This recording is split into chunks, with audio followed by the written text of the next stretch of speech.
welcome back to another YouTube video. So today we're going to have a little look through filter safety, and basically we're going to separate these filters into contains asbestos, may contain asbestos, and doesn't contain asbestos. So first let's do that. So this is a GP5 filter. Obviously you'll find it with, you guessed it, a GP5 gas mask. Now this is 40mm DOS thread, and it's a little bit faint, I hope you can see it on camera. But if you look by here, I think that means it was produced or expired 1982. I'm not sure though. Probably it means expires 1982. I really am not sure about that, but this is the filter. It contains asbestos in the particulate layer, which if I open it here, hopefully you'll be able to see. Like a little white cardboard-ish type thing right there. Hopefully you can see that, so I'll just put this back on. Yeah, so it's so that back on. So this is in the asbestos pile, so I'll put it to the side. Next we have an EO14 filter, the big coffee can filters. And there you can see another beautiful big bit there. There's a lot of stamps in this filter. Came with my Polish SR1 gas mask. So you turn it to the bottom here, and you guessed it, these normally do contain asbestos. Some people say that they don't, but I think if you're gonna risk your life on something, you should at least be sure. You know, so personally I wouldn't use them. So hopefully you can see the particle layer, but now that's what the asbestos is. So we shall close this here. Putting the plugs back on is always a bit of a pain, but this is asbestos positive. Now, I'm going to get onto more iffy one, cheek filters. Now this is a Czech M10M cheek filter. Now one of my good friends, gas mask collector, I'll link his channel in the description, he says that these do not contain asbestos, especially ones made in the 80s like this one was. I believe it was made 84. This is a particle filter that came with Czech M10M. This version is a particle filter. So basically this here is what you put inside the cheek filter to hold the filters in place. So this is what it looks like. But personally I'm not going to breathe through them because I don't know if they do contain asbestos or not, but as I said, do not risk your life on things you don't know, so we'll put it into a nice little middle ground here. So here's a Yugoslavian M1 filter. So basically, 60mm thread, as you can see, a little bit bigger than your normal 40mm. Hopefully you can see the particle filter just for that. So there's no asbestos in here, which is good, but there is chromium, and chromium, it's way less dangerous as asbestos, because apparently you'd have to be breathing it basically hours a day for like 20-40 years to get any chance of getting lung cancer.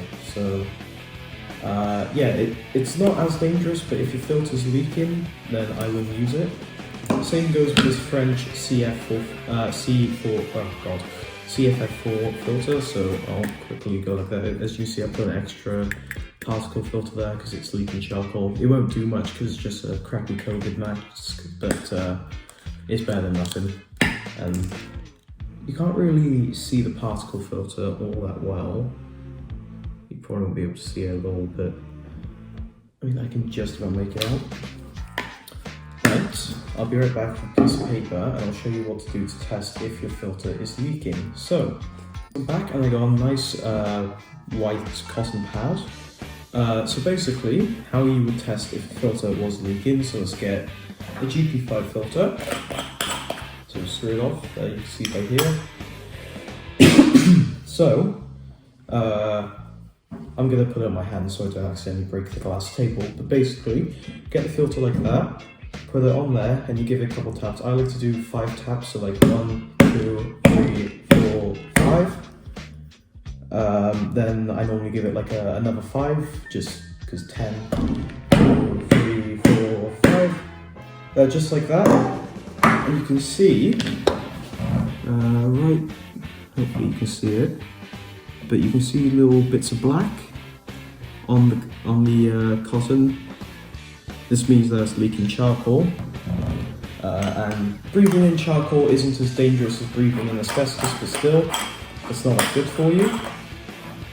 So let's do a Yugoslavian M1 filter.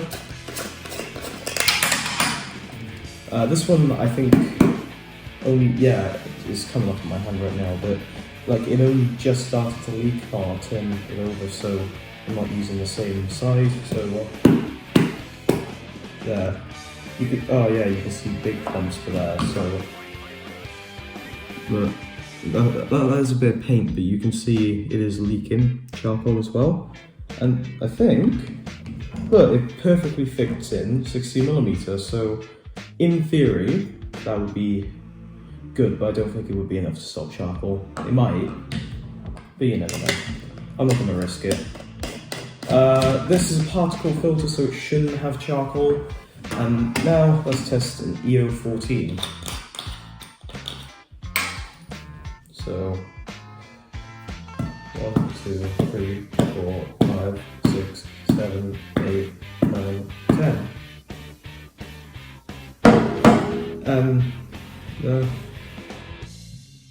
Doesn't really seem to be too much leaking, but still leaks. And especially with a gas mask with asbestos in it, it's not necessarily that healthy if it is leaking.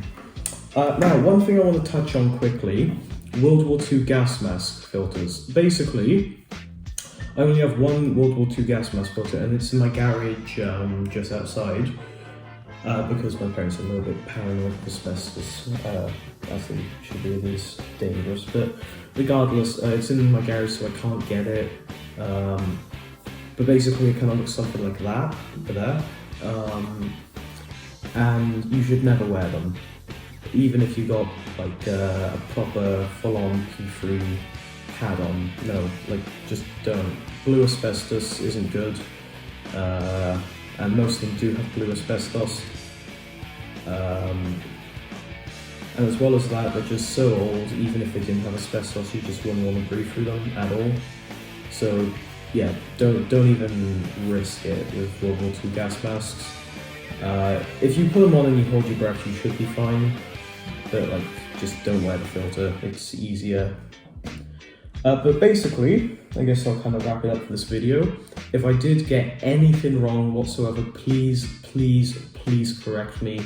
I will correct the mistakes in the future video, or I'll delete this video and I'll re-upload it with fixed mistakes. So thank you so much for watching, and I hope you enjoyed the video. Bye.